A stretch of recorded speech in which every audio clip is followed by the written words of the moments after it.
Chen Si is a rising Chinese actor and model best known for his leading roles in popular vertical short dramas.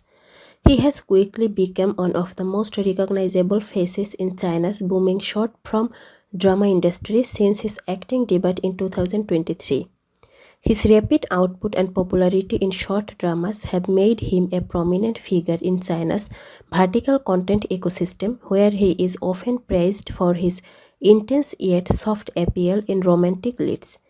Began his acting career in 2023, quickly gaining popularity for his tall stature, charismatic looks, and ability to portray dominant romantic leads. His works often feature tropes such as billionaire daddy, cold-faced president, or fairy marshal, making him a fan favorite in the genre.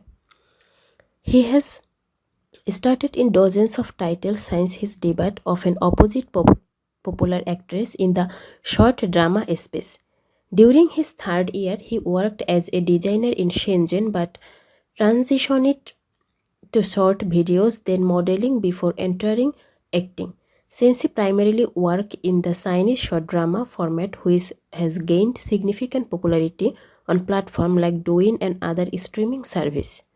His work focuses mainly on romantic storylines, and he has built a following among fans of this emerging entertainment format.